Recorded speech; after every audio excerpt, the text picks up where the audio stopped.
Dans ce texte de l'Évangile de Luc que nous venons de lire, nous avons 3 rencontres où il est question de joie.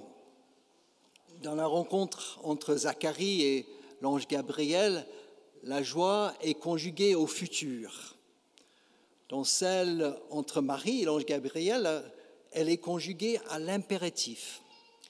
Et puis enfin, dans la rencontre entre Marie et Élisabeth, cette joie est conjuguée au présent. À chaque fois, cette joie n'est pas forcément une évidence dans le contexte. Elle vient d'une façon inattendue, et cela grâce à la rencontre. Je vous invite ce matin à regarder à tour de rôle chacune de ces rencontres pour approfondir justement cette question de joie dans notre propre vie et pour voir comment cette joie pourrait parfois jaillir d'une façon inattendue sur notre chemin avec d'autres personnes. Commençons par la rencontre entre Zacharie et l'ange Gabriel. Dans cette première rencontre, nous avons la joie qui est suscitée d'une façon inattendue par la promesse de l'exaucement d'une prière. Cette promesse est conjuguée au futur. Les rédacteurs de cette scène l'ont bien préparée. Zacharie et Élisabeth sont un couple modèle dans la pratique de leur foi. Mais ils n'ont pas d'enfant parce qu'Élisabeth est stérile. Ils prient depuis longtemps le Seigneur pour avoir cet enfant, mais ils sont avancés en âge et leur prière n'est pas exaucée comme ils espèrent. Zacharie est prêtre et il est désigné par le sort pour entrer dans le sanctuaire du temple à Jérusalem pour brûler le parfum. Ce parfum qui est symbole justement de la prière de toute la communauté qui monte vers Dieu. Et le peuple est là en train d'attendre dehors et le peuple prie justement pour la venue du Messie qui allait libérer le peuple de l'oppression des Romains. Zacharie porte donc en lui 2 sortes de prières. Sa prière personnelle pour avoir un fils et puis cette prière communautaire pour la venue des temps messianiques. Et voici l'ange Gabriel débarque. Il vient subitement là rencontrer Zacharie dans ce lieu saint pour lui dire « Ta prière a été exaucée. Ta femme, Élisabeth, te donnera un fils. Il sera pour toi un sujet de joie et beaucoup se réjouiront à sa naissance. Il ira devant Dieu avec l'esprit et la puissance du prophète Élie. Il préparera le peuple pour la venue du Messie. » L'ange promet là à Zacharie la joie d'un double exaucement. Un fils pour lui et Élisabeth, et en même temps le précurseur du Messie, tant attendu par la multitude. Mais Zacharie a du mal à y croire. Il n'arrive pas à faire ce pas de la confiance pour entrer dans cette joie promise. Il doute un peu et il demande un signe de la part de ce messager de Dieu. Dans ce domaine de la prière, ce prier sans cesse que nous avons évoqué de l'apôtre Paul dans la liturgie, nous ressemblons peut-être un peu à Zacharie. Au moins, je ressemble un peu à lui, donc je doute pas mal dans la prière. Il n'est pas toujours évident de savoir pourquoi prier, demander des choses précises pour nous-mêmes et les autres nous semblent parfois un peu égoïstes. De plus, dans notre vie, nous portons souvent en nous, à un moment donné de notre vie, un souci, une difficulté. Et nous pouvons essayer de transformer ce souci et difficulté en prière, mais le dénouement semble parfois impossible pour nous. Ça peut être la maladie d'un proche, ça peut être la coupure dans une relation, ça peut être une blessure profonde du passé. Et nous avons du mal à croire que cette prière pourrait être exaucée et que nous pourrions trouver à un moment donné avec d'autres la joie qui jaillit dans cette situation qui nous préoccupe tant. Cette rencontre entre Zacharie et l'ange Gabriel nous encourage tout simplement à déposer notre prière devant Dieu, quelle qu'elle soit. Cet acte de lâcher prise est déjà un cheminement vers la confiance. Et si nous avons vraiment à mettre la situation entre les mains de Dieu, la joie aura une possibilité de jaillir sur notre chemin. Nous ne savons pas si notre prière sera exaucée comme nous souhaitons, mais nous pourrons peut-être expérimenter cette joie profonde qui viendra de l'assurance que Dieu en prendra soin, dans son temps et à sa manière, en se servant peut-être de nous comme réponse à la prière, mais aussi peut-être en passant par quelqu'un d'autre. Voilà donc cette piste sur la prière que nous pouvons essayer de mettre en pratique dans notre vie cette semaine pour accéder justement à la joie dans des situations difficiles que nous portons et justement avec des soucis quotidiens. Passons maintenant à la deuxième rencontre entre Marie et l'ange Gabriel. On peut dire que cet ange Gabriel était un peu occupé dans ces premiers chapitres de cet évangile. Il est partout, donc ce messager de Dieu. Dans cette rencontre, nous avons la joie qui est suscitée encore d'une façon inattendue, mais cette fois-ci par une salutation conjuguée à l'impératif. L'ange Gabriel débarque là chez Marie sans qu'elle ne demande rien et il lui adresse d'abord une salutation. Réjouis-toi, toi qui es comblé par la grâce de Dieu. Le Seigneur est avec toi. Ce réjouis-toi de l'ange rejoint aussi ce que nous avons entendu dans la liturgie. Réjouissez-vous toujours. C'est l'apôtre Paul qui nous exhorte là, et nous avons évoqué ça dans la liturgie. Il faut savoir que cette exhortation à l'impératif était d'abord la salutation courante que tout le monde se disait dans la culture grecque. C'était comme shalom dans la culture juive ou comme bonjour ou salut que nous adressons aux personnes que nous croisons aujourd'hui. Dans ce cas, entre l'ange et Marie, cette salutation banale devient vraiment un appel à la joie qui prépare justement l'annonce de cette bonne nouvelle que l'ange dira à Marie. Tu deviendras enceinte, tu mettras au monde un fils et tu l'appelleras Jésus. Il sera appelé fils du Très-Haut. C'est aussi important et intéressant de noter que cette salutation en grec est de la même racine que le mot grâce. Marie est appelée à la joie, mais elle est aussi la graciée, la favorisée, celle qui est comblée de la grâce de Dieu.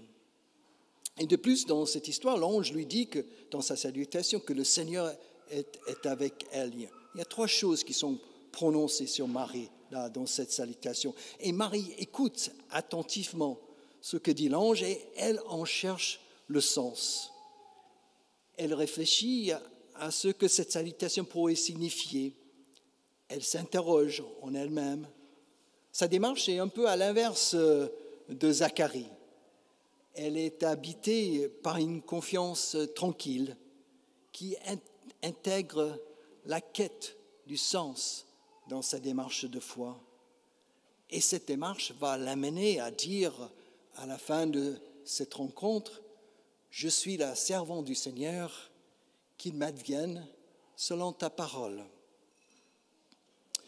Joie, grâce, présence de Dieu, que demander de plus dans une salutation que nous adressons à quelqu'un que nous croisons ou que quelqu'un pose sur nous? Cette rencontre entre l'ange Gabriel et Marie nous incite donc à ne pas prendre à la légère les salutations que nous nous donnons, mais à les infuser d'un sens plus profond pour qu'elle suscite justement en nous et dans la personne rencontrée cette joie. Quand nous disons salut à quelqu'un, qu'est-ce que nous faisons? Nous lui souhaitons le salut dans tout le sens du terme.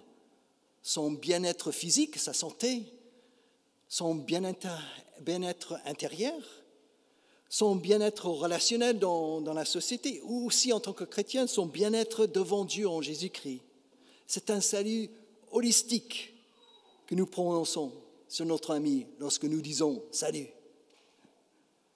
Cette façon de voir nos salutations peut vraiment transformer nos relations les uns avec les autres. Elles peuvent nous pousser à ne pas rester à la surface des choses avec des gens, mais à aller plus en profondeur, dans l'échange, dans le dialogue, dans le partage. Voilà donc une deuxième piste à expérimenter cette semaine. Prends le temps de regarder l'autre personne dans les yeux lorsqu'on dit bonjour, lorsqu'on dit salut.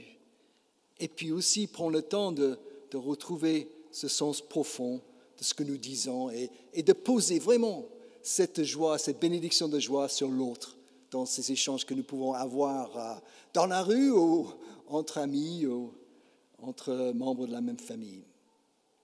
Regardons maintenant enfin cette dernière rencontre entre Marie et Élisabeth.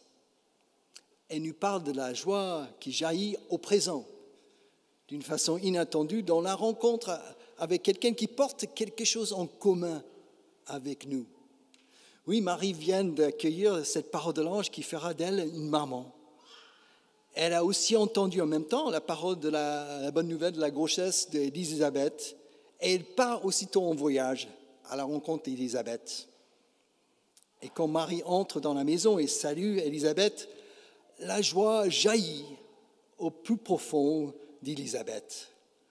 L'enfant dans son ventre saute de joie et l'Esprit de Dieu y est pour quelque chose, le texte nous dit. Nous sommes là sur le terrain de cette exhortation un peu bizarre de l'apôtre Paul que nous avons évoquée tout à l'heure. Vous vous souvenez, n'éteignez pas l'Esprit, cet Esprit qui agit en nous. Élisabeth, elle a accueilli l'action de l'Esprit en elle et elle crie sa joie et forme une bénédiction dirigée vers Marie qui partagera aussi sa maternité. Et Marie entre également dans la danse en prononçant, nous ne l'avons pas lu, l'une des plus belles prières de louange dans le Nouveau Testament, le Magnificat. Nous allons méditer ce texte dimanche prochain. Nathalie va le faire avec nous. Quelle belle rencontre pour illustrer cette joie qui jaillit parfois dans la rencontre entre deux êtres, deux âmes sœurs, comme on dit aujourd'hui, deux individus qui ont quelque chose en commun, quelque chose qui les lie l'un à l'autre. Nous l'avons tous expérimenté, ce type de connexion profonde où le courant passe entre nous et quelqu'un avec qui nous sommes en train de partager. Cela se passe souvent au plus profond de nous, comme c'était le cas pour Élisabeth. Ça a bougé dans sa matrice, là où elle portait cet enfant. Et nous pouvons appeler ce lieu, là où ça bouge parfois, dans une connexion profonde, nous pouvons appeler ce lieu le cœur profond. Ce lieu en nous où jaillit la joie, la paix, l'amour, la compassion. Dans le Nouveau Testament, ce lieu, c'est le lieu des entrailles. C'est là, dans le bas-ventre, là, où ça se passe, cette connexion-là. Et c'est le lieu où habite justement la présence de Dieu par son esprit en nous. Ce n'est pas dans notre tête, ce n'est pas ici, lorsque on a des sentiments colère ou des choses qui sortent là spontanément, mais c'est au plus profond de nous, là où cette connexion se fait, où jaillit le meilleur de nous-mêmes dans nos relations les uns avec les autres. Cette rencontre entre Marie et Élisabeth nous incite justement à aller vers cet cœur profond dans nos relations les uns avec les autres et à chercher cette connexion avec l'autre à partir de son cœur profond, là où se trouve l'amour, la joie, la compassion. Voilà donc peut-être une troisième piste pour nous cette semaine à mettre en œuvre. Prenons le temps de faire d'abord l'inventaire des personnes avec qui vous avez cette connexion profonde. Vous le savez déjà. Rendre grâce pour ces personnes-là et puis aussi chercher d'élargir le cercle avec qui vous connectons réellement dans ce lieu du cœur profond. J'arrive à la fin de ce temps de réflexion sur ces 3 mouvements que vous avez vus. Un mouvement au présent, un mouvement à l'impératif et un mouvement au futur.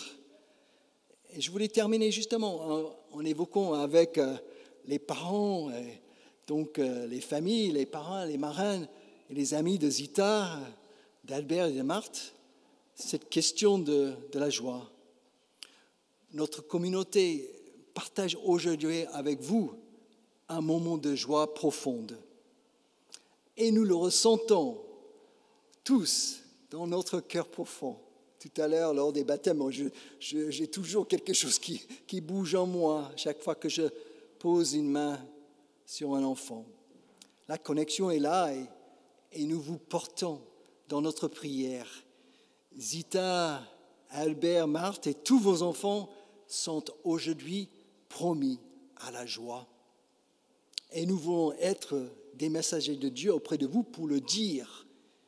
Ils seront pour vous un sujet de joie. Et nous posons sur vous cette bénédiction de joie et cet appel à la joie. Nous avons hâte de les voir de nouveau dans ce temple et de les accompagner dans nos cultes famille, dans l'école biblique et dans les catés lorsqu'ils ont âge. Et avec confiance, nous croyons tous que cette joie sera vraiment complète, profonde. Nous aurons cette plénitude de joie ensemble. Amen.